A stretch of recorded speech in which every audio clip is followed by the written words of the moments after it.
So first of all, the goal was to kind of derive a ton of different glitchy, aggressive kind of bass sounds from a bunch of percussion samples that I've collected. So if I turn the effects off here and just play some of these, you can hear pretty standard stuff. Bunch of percussion samples from some packs from Splice, basically. First thing I did was I did the old tons of copies of OTT trick. I'm not really even sure how many that is right there, but it was enough. And so what you can do is you can turn this on, and it'll really emphasize the tails of your audio, and you'll get these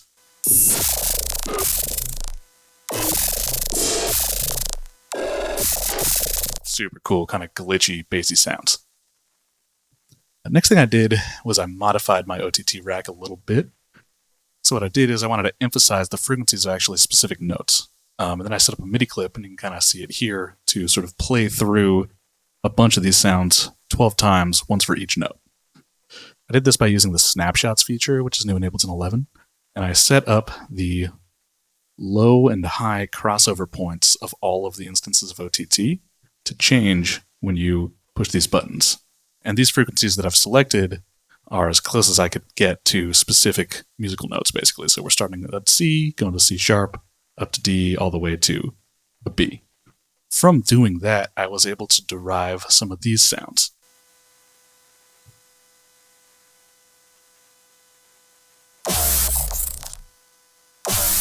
You can hear those going up, and then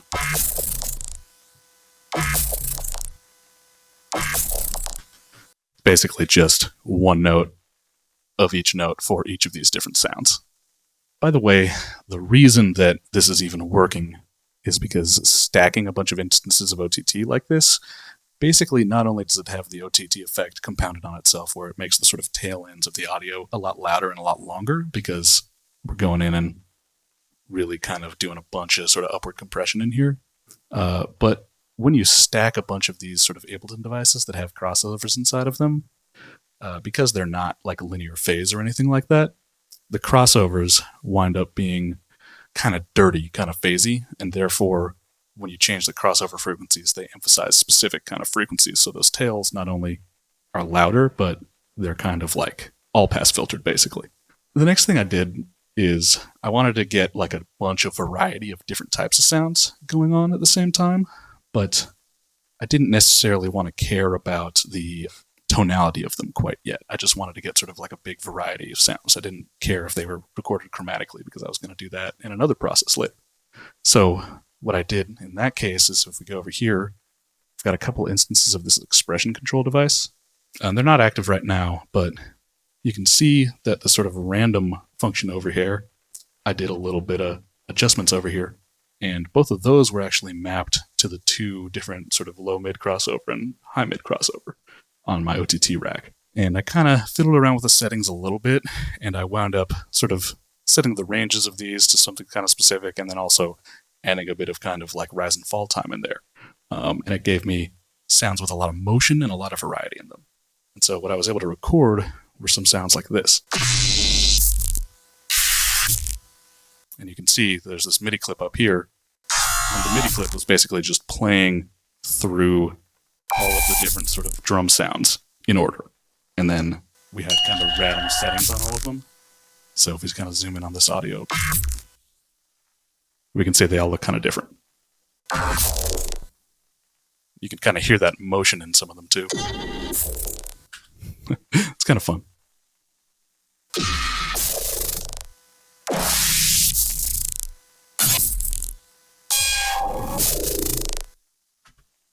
So we can hear those are kind of cool, and they have a lot of variety to them. I did still want to make these chromatic, though, so I actually used a plugin Rift by Minimal Audio. And I use that for its feedback engine. The feedback engine is basically a delay, but you have the option of tuning it to specific musical notes, and it even responds to external MIDI messages. I recorded two versions of each of these sounds, one where I placed Rift after the OTT rack, and another where I placed Rift before the OTT rack. And here's the one where I placed it before. And you'll notice that I also automated the pitch changes in this OTT rack 2 to match the pitch changes that I was using in Rift's feedback engine. So I've got two different sort of chromatically recorded things, and gave me some interesting results between them. I'll play you a couple of versions. Here's with Rift after the OTT.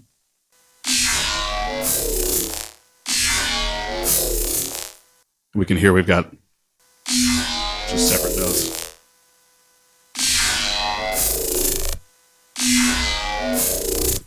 Here's some more sounds. And now here's the version I recorded where Rift was before the OTT.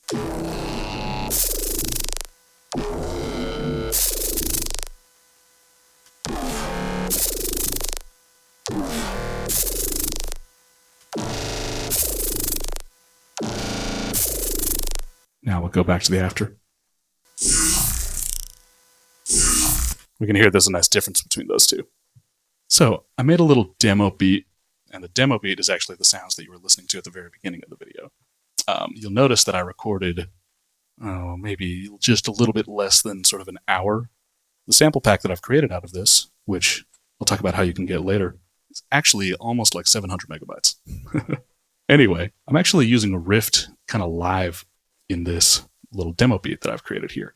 You'll notice that it's after this drum rack that's housing all of my different little audio samples. And I've just gone in and I've kind of edited and sort of grabbed sort of like just little snippets of these. Got this other MIDI track right here, and that MIDI track is sending MIDI straight into Rift in real time, essentially. And then that's telling Rift to take these and make them sort of snap to a specific note. So let's take a listen to what this track sounds like real quick.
So, as you can see, this is some fun results and you can do a lot with them. Anyway, thanks a ton for watching, and don't stop making noise, y'all.